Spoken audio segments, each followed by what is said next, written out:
cyber world. I am the mysterious hacker profiled. Codes are my weapons, exploring the unknown cyber realm. أهلا بيكم. بعد ما اتعلمنا في الفيديو اللي فات إزاي نكتب instructions أو prompt واضح للنموذج، النهاردة بقى هنتعلم حاجة جديدة إن إحنا هنسأل على structure output. إزاي يعني؟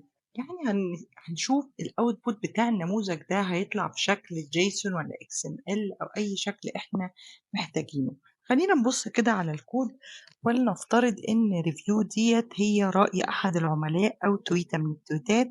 بعد كده هنقول إن الprompt اللي هو الF اللي إحنا اتكلمنا عليها قبل كده، المطلوب منه إن هو يحدد الsentiment ده إذا كان positive ولا negative ولا neutral.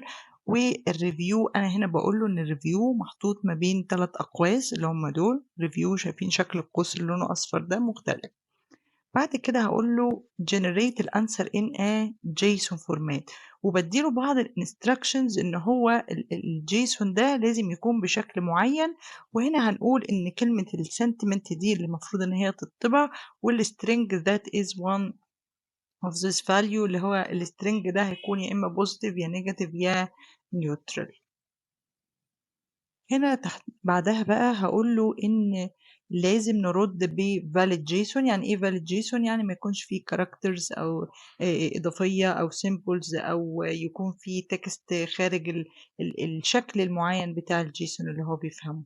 وهنيجي هنا نعمل طباعة للoutput أو نقول له print output ونشغّل الكود ونشوف بقى النتيجة. هتلاقي إن كلمة sentiment إن إحنا كنا مشاورين له عليها فوق وقايلين له هتكتب sentiment وتختار الstring يكون positive ولا negative ولا neutral، هنلاقيه إن هو حلل التويتة وقدر يقول إن هي positive ويكتبها قصاد كلمة sentiment اللي إحنا عايزينها.